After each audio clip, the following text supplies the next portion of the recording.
इस दुनिया में बहुत कम छात्र ऐसे हैं जिन्हें यह समस्या नहीं होती कि वे जो पढ़ते हैं उसे याद नहीं रख पाते। हम पढ़ तो लेते हैं लेकिन फिर भूल जाते हैं। तो फिर पढ़ाई का क्या फायदा? इसी वजह से हमारी मेहनत बेकार चली जाती है। लेकिन मैं आपको बताना चाहता हूं कि अगर आपको याद नहीं रहता तो इसका मतलब यह नहीं कि आपका दिमाग कमजोर है। हमारा दिमाग हर चीज को याद नहीं रखता, और अगर रखे तो हर रोज हमारे साथ होने वाली चीजों का बड़ा बोझ बन जाएगा। आज हम इस पर चर्चा करेंगे कि जो हम पढ़ते हैं उसे कैसे याद रखा जाए। अगर आपको इसका हल मिल जाए तो आपका समय बचेगा और परिणाम भी बेहतर होंगे। यह सच है कि हर चीज को याद रखना मुश्किल है, लेकिन इसे कुछ हद तक नियंत्रित किया जा सकता है। मैं आपको 3 तरीके बताने जा रहा हूं। अगर आप YouTube या Google पर सर्च करेंगे तो आपको कई तरीके मिल जाएंगे, लेकिन जो टिप्स मैं बताने जा रहा हूं वह मेरे व्यक्तिगत अनुभव और बहुत रिसर्च पर आधारित है। 1. कम पढ़ें लेकिन अच्छा पढ़ें। भले ही कम पढ़ें लेकिन अच्छे से पढ़ें। विल्फ्रेडो पेरेटो ने इस दुनिया को एक शानदार सिद्धांत दिया जिसे 80-20 नियम कहा जाता है। यह नियम हर जगह लागू होता है। इसका मतलब है कि हमारी 20% मेहनत हमारे 80% परिणामों में बदलती है। पेरेटो ने कहा कि हमें सिर्फ 20% चीजों पर फोकस करना चाहिए, क्योंकि 80% परिणाम वहीं से मिलेंगे। उदाहरण के लिए, दुनिया की 80% धन संपत्ति केवल 20% लोगों के पास है। दुनिया के 80% अपराध केवल 20% लोग करते हैं। दुनिया के 80% ट्रैफिक केवल 20% सड़कों पर होता है।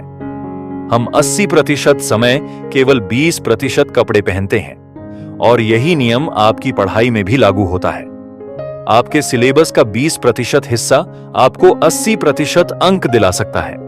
इसलिए 20% सबसे महत्वपूर्ण विषयों को पहचानें और उन्हें पढ़ें। अगर आप ऐसा करेंगे तो न केवल आपका समय बचेगा, बल्कि परिणाम भी 2 गुने होंगे। 2.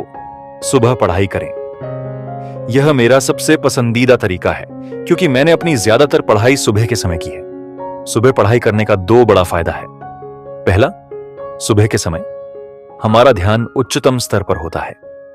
दिन भर के किसी भी समय इतनी एकाग्रता नहीं मिलती। दूसरा, सुबह का माहौल शांत होता है। उस शांति में पढ़ाई करने का आनंद ही अलग है। सुबह 3 घंटे पढ़ें और फिर दिन में आधे घंटे पढ़ाई करें, यह भी काफी है।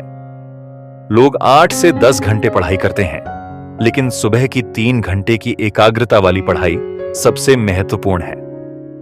हमारे प्रधानमंत्री नरेंद्र मोदी जी ने भी कहा है कि सुबह पढ़ाई करनी चाहिए। सुबह का समय दिमाग के लिए सबसे अच्छा समय होता है। हमारे शास्त्रों में भी कहा गया है कि सुबह का समय सीखने के लिए सबसे उपयुक्त होता है। 3. पढ़ाई के बीच आराम करें। यह बहुत महत्वपूर्ण है, लेकिन इसे अक्सर अनदेखा किया जाता है। कुछ लोग आराम नहीं करते, कुछ बहुत लंबा आराम लेते हैं, और कुछ ऐसे होते हैं जो सिर्फ आराम ही करते हैं। आराम को पढ़ाई जितना ही महत्व देना चाहिए। लगातार पढ़ाई करने से दिमाग थक जाता है, और एक समय ऐसा आता है जब हम पढ़ाई करने की स्थिति में ही नहीं रहते।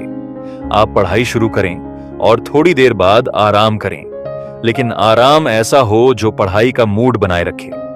इसके लिए पोमोडोरो तकनीक का उपयोग करें।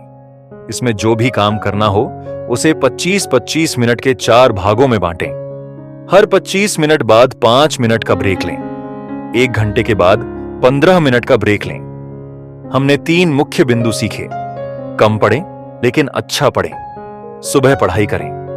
पढ़ाई के बीच आराम करें। यदि आप इन 3 तरीकों को अपनाएंगे तो आपकी पढ़ाई अधिक प्रभावी होगी। परीक्षा नजदीक है, इस समय को बर्बाद मत करें। मेहनत करें और अपनी सफलता को आवाज देने दें।